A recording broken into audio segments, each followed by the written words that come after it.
Welcome back. It's now time for your lunchtime sports. Two-time Olympic sprint champions Shelly and Fraser Pryce will be back in action for the first time since the National Championships when she competes at the World Continental Tour meet in Lucerne, Switzerland this afternoon, Jamaica time. Fraser Pryce will contest the 100 meters alongside compatriots Jodine Williams, Shelly Forbes, Crystal Slowly and Kemba Nelson. The likes of Brianna Williams and Serena Cole will contest the B race. Lenate Thomas, who was second in the 200 meters at the national trials, will contest the half-lap event and is joined in the distance by Cole and Jodine Williams. Stacey Williams will contest the 400 meters.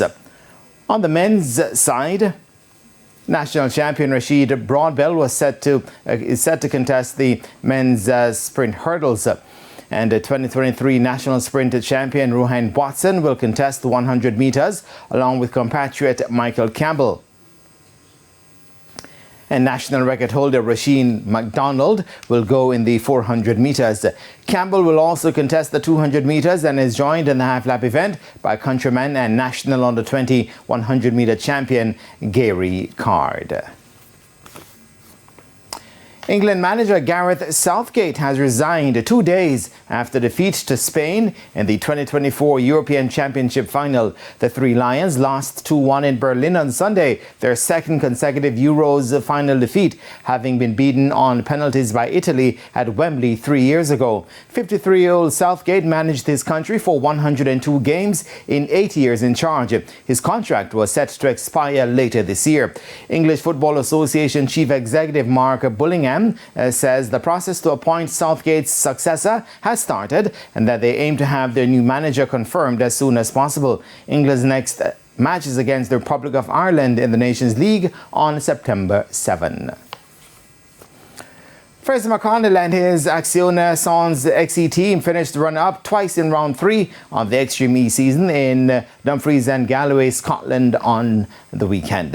On Saturday, in the round 3 final, a tussle ensued between McConnell's teammate Leah Sons and Timmy Hansen, allowing on next Veloz Molly Taylor to make some headway in the lead, but Sons held on to second as the drivers entered the switch zone. Now, following the drivers' change, McConnell utilized his Innova hyperdrive to close the gap on next Veloz Kevin Hansen, but consistently impressive speed from the Swede saw him maintain the gap and win ahead of the Jamaican. Meanwhile, on Sunday, it was more of the same as McConnell and Sons, despite claiming top spot in round 4 qualifying, had to settle for runner-up spot behind Taylor and Hansen, who narrowly led home once again to extend their Extreme E championship lead.